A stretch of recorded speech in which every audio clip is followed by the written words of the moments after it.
La plantation est très simple. Tu fais ton trou, tu marches tes deux pas, tu fais ton trou, ton arbre est déjà dans tes mains. Tu le rentres, tu le compactes.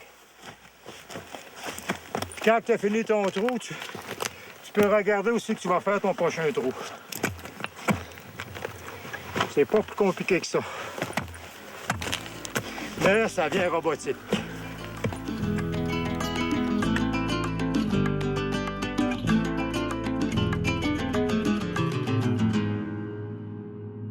Ben alors, ce qui se passe en forêt, l'effort d'aménagement, c'est toujours trop cher. Toujours trop cher. Et au bout de la ligne, qui paie la note? Ben, c'est le travailleur forestier. Les reboiseurs, c'est un travail immensément difficile. Ben, dans les 10 dernières années, en pouvoir d'achat absolu, leur pouvoir d'achat a reculé. Un territoire qu'on habite, il faut le cultiver. C'est la métaphore du jardin. Hein? Puis le jardin, là, on peut même remonter au jardin de l'Éden. Hein? L'être humain occupe un territoire et la façon d'occuper un territoire, c'est notamment de cultiver les attributs naturels de ce territoire. Je trouve qu'on n'est pas respecté à notre juste valeur. Je dirais pas respecté, mais on n'est pas vu, on n'est pas bien vu, les reboiseurs. Puis les autres, ils ont l'air à penser qu'un gars qui gagne 800-900$ par semaine dans le bois, il est très bien payé. Non. T'as 100-150$ de dépenses par semaine, quand ça va bien. Toute la mécanique, là, c'est moi qui fournis ça. Je fournis mon pick-up, la débroussailleuse, le gaz, tout. C'est pas normal, c'est que ça devrait être la compagnie qui fournirait les instruments. Un machiniste s'en va travailler dans une machine shop, là. Il n'emmène pas son tour, il n'emmène pas de fraiseuse. Tout est fourni. Pourquoi nous autres, c'est différent?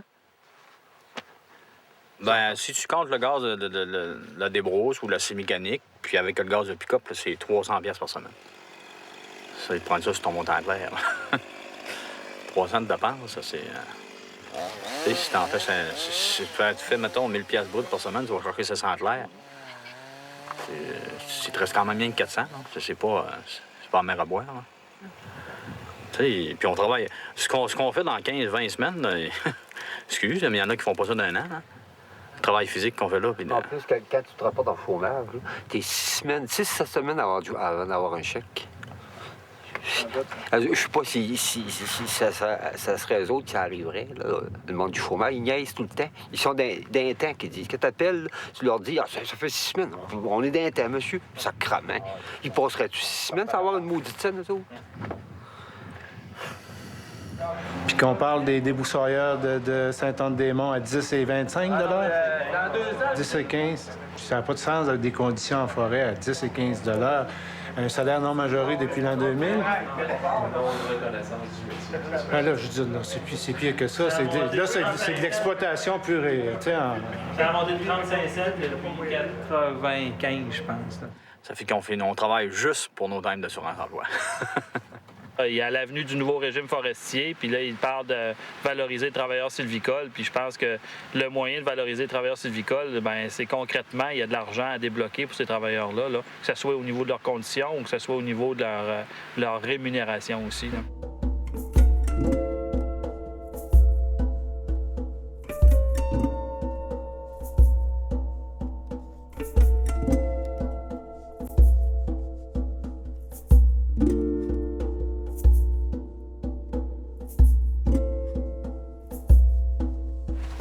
C'est le fun si notre métier peut être reconnu en tant justement que métier.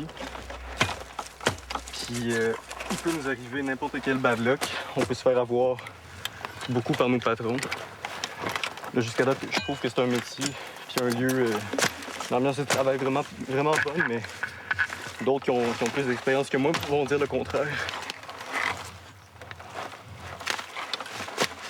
Donc oui, je pense que c'est bien important d'être syndiqué. Depuis des générations dans le bois qu'on se fait fourrer. En premier, les bûcherons. Tout le monde ici a un grand-père ou un mononcle qui a été bûcheron, puis il s'est pas mis millionnaire avec ça. De l'eau, les cigarettes. Après ça, l'huile à mouche. Papier de toilette, très important. Un rouleau de papier de toilette dans un sac de plastique. Parce que, tu vois, là, ici, les toilettes, ils n'ont même pas été faites là, cette semaine. Ils sont pas venus et j'ai su ça tantôt. Fait que je vais aller dans le bout. 4 paires de bas dans mes bottes. 4 paires de bas pour avoir la cheville solide. Que ça tienne bien la cheville. Là. Comme là, il pleut là, un peu. Là. On prend du linge de spare aussi. Là. Je me suis mis un genre de cagoule dans un sac de pain là, en plastique. Pour si jamais je viens trop mouillé, ben, tu te remets un gilet sec. T'sais. Le reste du corps, ben là, tu l'endures. Là, que tu portes un impair ou que tu n'en portes pas, ça change pas grand-chose. On parlait juste au niveau du travail. C'est tout du monde à forfait. On a à peu près le seul métier présentement qui est à forfait. On parlait juste éventuellement de travail horaire. Là. Tout le monde dit revenir à l'heure, un peu comme sur le modèle de la construction. Là. Ils soumissionnent toute sa construction, mais au moins on a canné les conditions de travail des travailleurs. Puis après ça, ben là, tu peux soumissionner en fonction du salaire que tu sais que tu vas donner à ton travailleur, mais pas en fonction de couper ta soumission sur le dos du travailleur. Là, c'est inacceptable. Ça s'est amélioré, mais toujours à cause du fait qu'on est dans une situation où ça coûte toujours trop cher ce qui se passe en forêt, bien, les améliorations sont minimalistes et c'est pas suffisant pour retenir les travailleurs et surtout offrir un projet emballant à de la jeunesse.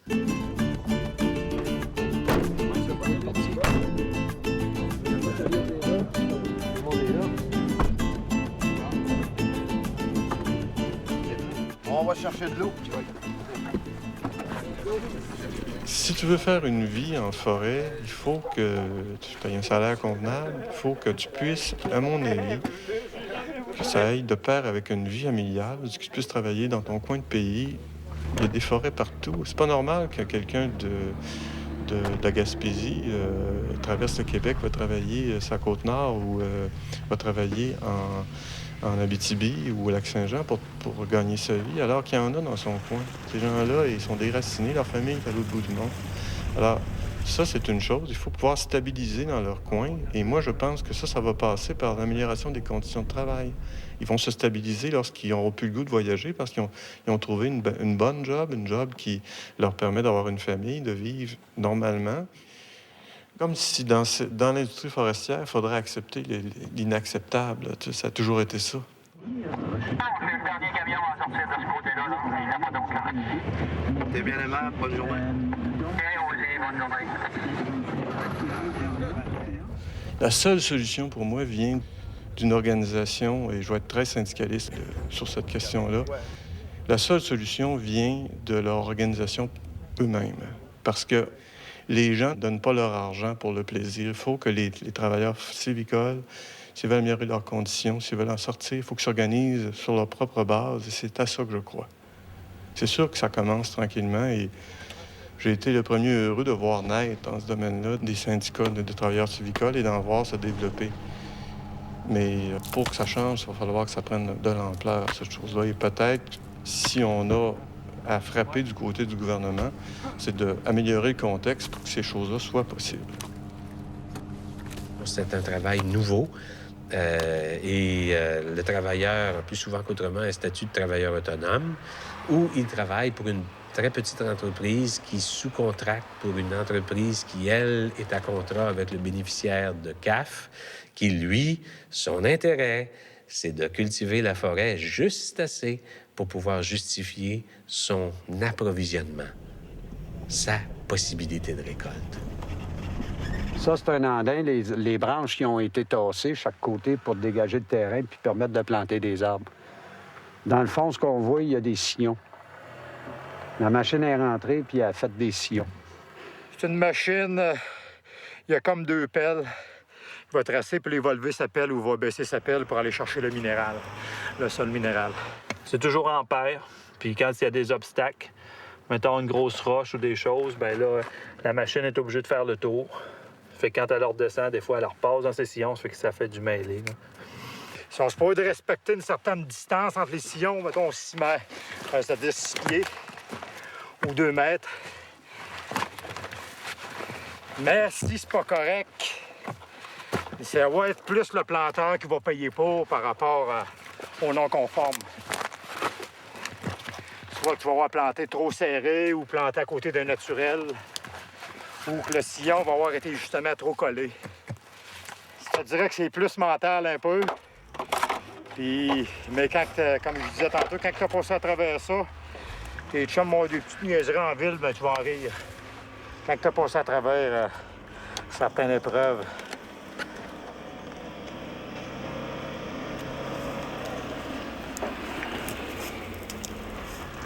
C'est la plus belle job qu'on fait pour l'environnement. On fait respirer la terre. Mais que tout le monde prenne sa prise de conscience, là, on va arriver à de quoi. Mais sauf peut-être qu'avec nos arbres, ils vont faire des publics-sacs, des sacs à papier, là. Ça, c'est le hic qui est moins intéressant. Il suffirait que les compagnies comprendraient notre message, soit qu'on sait peut-être un peu mieux rémunéré pour l'ouvrage qu'on fait.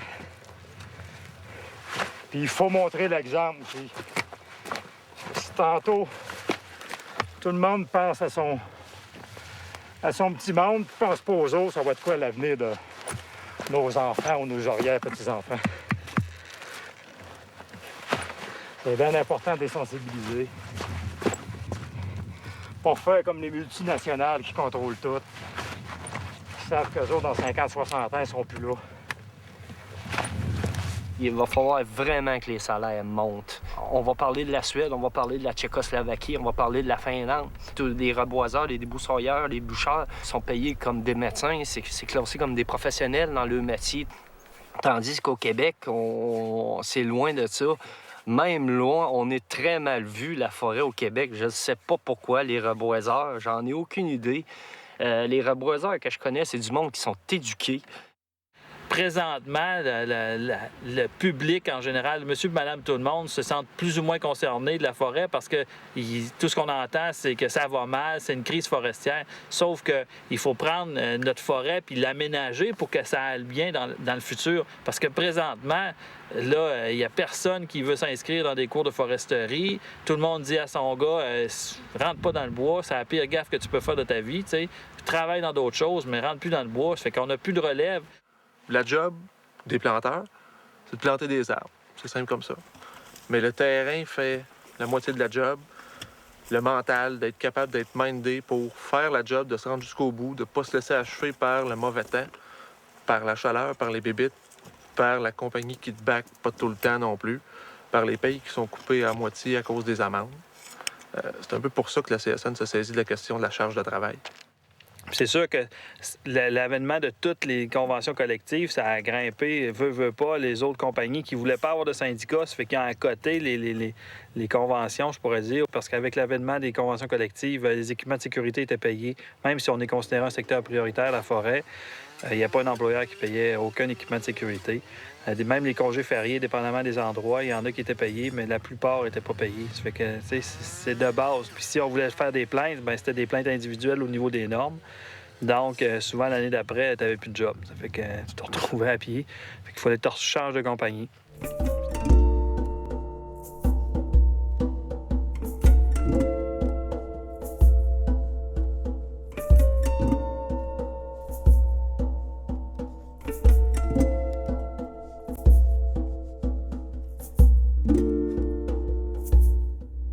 Mais j'aimerais qu'un jour, c'est ça, que je sois avec nos gouvernements qui prennent une prise de conscience, que l'ouvrage fait son fait. Puis s'ils veulent tout le temps avoir des bons planteurs aussi, là. Ça n'a plus de sens de planter, mais que les vieux, qu'est-ce qu'ils vont faire, vont s'en aller. Puis ça sera pas bon pour la relève, les jeunes. Là. Puis plus ça va. Quand tu commences, t'es jeune, OK, mais quand ça fait 15 ou 20 ans que tu fais ça, ben tu vois certains d'autres qui ont mal aux genoux, d'autres qui ont mal au poignet, à l'épaule. C'est un peu comme les joueurs de tennis. Le tennis elbow, là, job répétitif. Dans du beau terrain, c'est comme si on courait un petit demi-marathon d'une journée. C'est intensif, 110 boîtes, là, c'est jusqu'à 6000 arbres par jour. Tu peux, à un moment donné, là, avoir des mal répétitifs, soit des tendinites ou des bursites. On a un peu l'épaule puis le bras, un peu, que des fois, un peu l'arthrite, le rhumatisme peut pogner là-dedans avec l'humidité. Puis des fois, tu vas arriver aussi, comme cette année, il y a beaucoup eu de pluie, mais que le terrain est mou. Il y a des fois, quand il y a eu des canicules, n'importe quoi, puis le terrain est dur, là, ça a fait comme du gumbo. Il faut quasiment que tu varges avec ton pied sur le pic. Tu sens ça te passer dans le bas de la colonne à force tout le temps de donner des coups de pied. Ou quand ça fait 4-5 jours de pluie en ligne qui mouille ou de chaleur. Comme cette année, on était épargnés, on n'a pas eu de chaleur. Ça se compare pas. Des journées de canicule, là. C'est pas que des frissons en arrière de la colonne vertébrale, là. Ça veut dire arrête. Ça va t'en dans le bois, relax. Tu parleras à Éric Doucette. L'année passée, il a fait une installation. Il a failli mourir dans le terrain. C'est l'ambulance qui est venue le chercher. Le docteur, il aurait pu mourir. La sous-déclaration par rapport à leurs droits de santé et sécurité au travail, c'est très fréquent en forêt. Là, ils sont assez pesants. Ils ont été bien arrosés.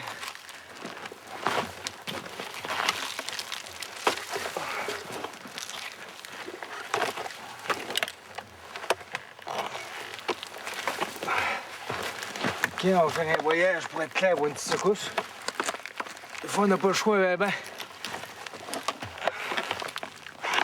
Oh, la gourde, elle va rester là pour l'instant. Ouais, ça, du terrain de même, là, c'est quasiment plus brûlant qu'être dans la merde. Faut se donner, on le sait qu'il faut en profiter. C'est là qu'on fait le gros de la dizaine.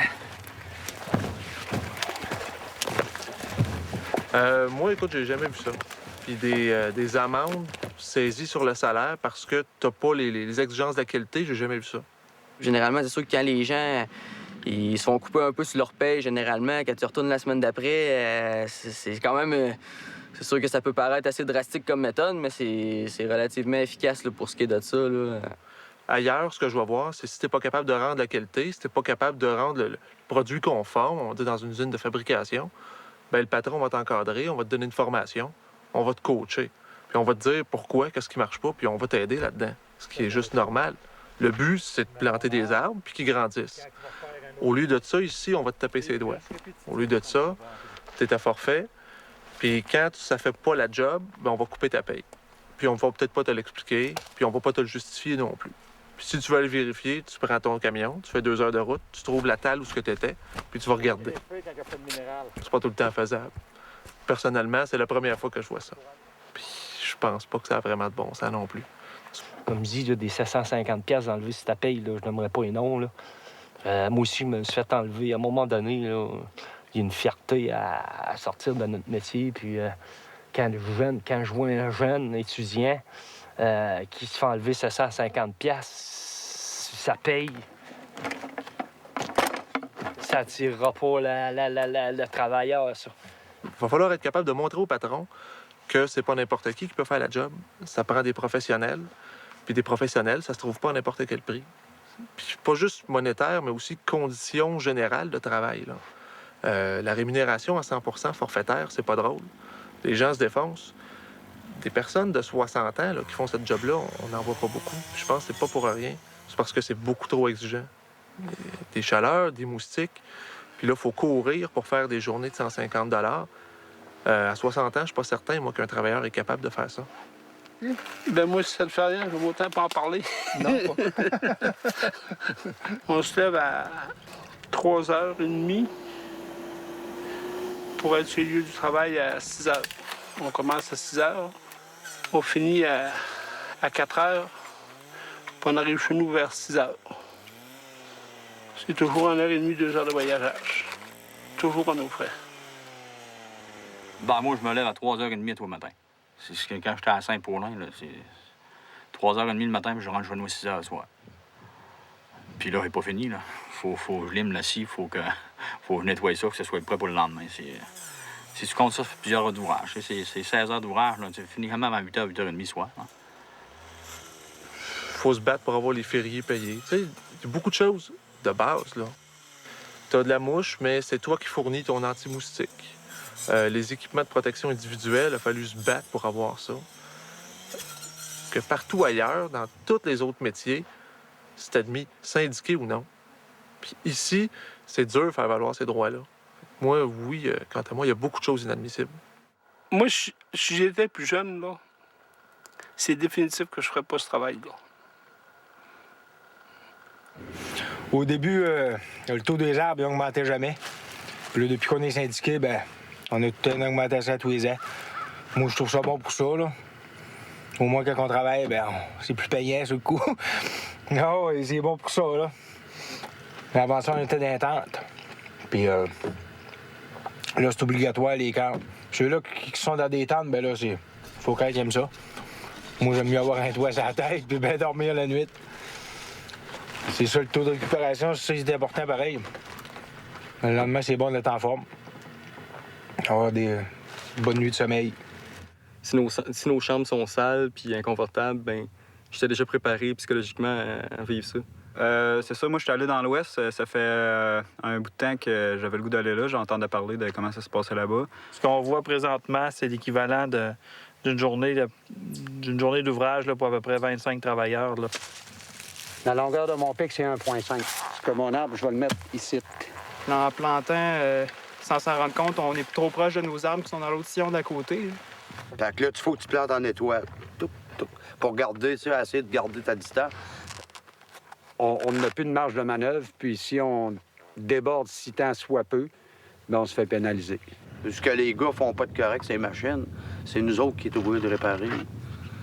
Puis souvent, bien, on est pénalisés. Les gens, là, ils ont une réduction là, sur leur paye là, par rapport aux plants qu'ils ont plantés durant la semaine. Là. Il y a un système qui est quelque peu répressif. On travaille pour des temps, pour des heures. C'est juste ça. Mais s'il n'y a plus de forêt, il n'y a plus de papier. Point de vue écologique, on a besoin des forêts aussi. Il faut venir de main-d'œuvre étrangère. Parce qu'il n'y a pas de jeunes, il n'y a pas de relève. Je l'aime faire ce que je fais maintenant. Je suis heureux quand vous êtes ici, avec moi. Bon, peut-être 2 ans encore, là, mais jusqu'à temps que j'ai fini mon cégep. On est tout du monde là, qui se pète des 7, 8, 9 heures de travail, de route, juste pour venir travailler ici. S'il arrive des accidents, là, non, heureux. Là. Ouais, je viens de débouler à 8. J'ai déboulé quasiment à moitié. Si tu foules une cheville à la 3e journée, ben qu'est-ce que tu fais? Tu te tapes la cheville, puis tu marches, tu boites. C'est pas grave, faut que tu fasses ta paye de toute façon. Tu peux pas rester au camp, là. Faut que tu travailles. Tu te blesses, là, tu sais, sérieusement, pour que tu embarques sur la CSST. Ben, le monde a peur de déclarer maladie. Pourquoi? Ben, je ne retravaillerai pas. Je n'aurai pas mon chômage. Je vais perdre ma job. On en garde tout le temps à pièce à l'autre bout. T'es pas supposé d'aller travailler à un endroit où une ambulance peut pas aller te chercher. Ben, tu sais, là, il était crampé, là, dans le panel, là, avant d'arriver dans l'ambulance. Là. Il travaillait 1 heure de plus, puis il mourait. Tout le monde a sa petite trousse de pelouse. Quand il fait des 30 quelques degrés, là, ça commence à être tough. Là, cet acide, il mouille pas mal. On a eu beaucoup de pluie cette saison. Là. Tout le temps, tout tremble. Quand il fait chaud, ben là, t'es tout tremble pareil parce qu'il fait chaud. Quand tu cours dans le champ, tu sens moins mouche. Fait que ça te fait avancer encore plus vite. Mais normalement, c'est assez rare qu'on slack. Hein? Fait que finalement, tu finis tout le temps tout tremble. Si le monde aurait 20$ de l'heure, c'est dur à boucher, tout le monde aurait un salaire réel. Là. Je veux pas descendre mon salaire de 50 % moi. Mais les gars, je comprends pas que ça veut dire que des fonceurs comme ça, quand ça vient le temps de contester puis d'affirmer le droit, ils deviennent tous timides. Ils le font pas. On va rentrer dedans, là, on va dire, ben là, les gars, je peux pas vous payer plus cher que ça. C'est ça qui va arriver. Mais les gars, avant qu'ils s'aient payé pour ça, ça va prendre 1 mois. Parce que la colère a eu le temps de passer un peu, puis tout ça. Nos forêts sont très mal gérées. Tu vois, il est tout mou. Ensuite, il a perdu ses vertiles. Puis, éventuellement, s'il en trouve trop dans mon terrain, il peut dire que c'est un arbre qui a été échappé ou d'autres choses de même, puis c'est 5 $ pour un arbre.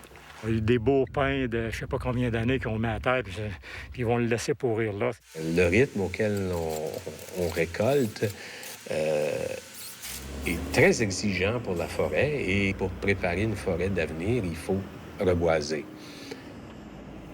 Et il faut surtout avoir des gens très compétents et il faut surtout avoir des gens qui ont le goût de faire ça, qui ont le goût de mettre leurs compétences au service de cette mission d'occupation du territoire. Et là, on se rend compte que l'individu est presque de trop. Alors que la foresterie, ça commence sur le terrain, ça commence à la souche de l'arbre, ça commence en mettant les petits arbres à la bonne place, ça commence en faisant de la sylviculture, en choisissant chaque petit arbre. Oui, c'est un travail qui est extrêmement important, mais qui est aucunement valorisé qu'on va voir sur le terrain. Moi, je pense que c'est un métier merveilleux, mais à condition qu'on aille vers des conditions de travail qui permettent de faire sa vie au complet jusqu'à l'âge de la retraite et d'avoir une retraite, et pas une précarité au bout de tes jours. Là.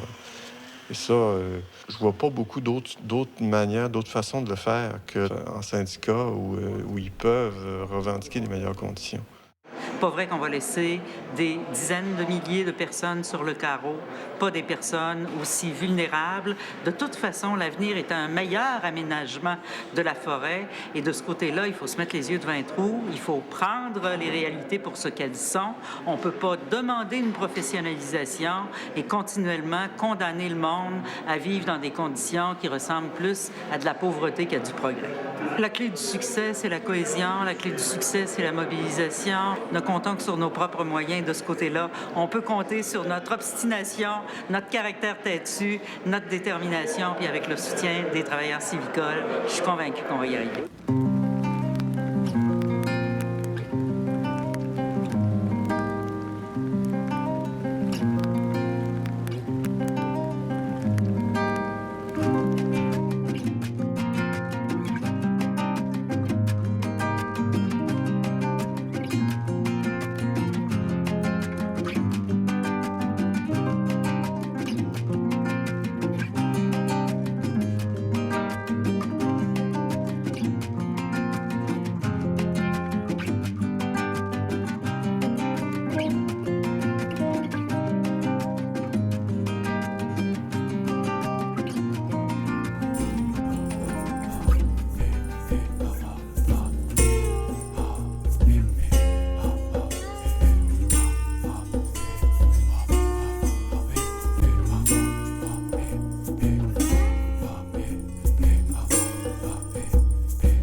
Tu veux-tu lever la mouche?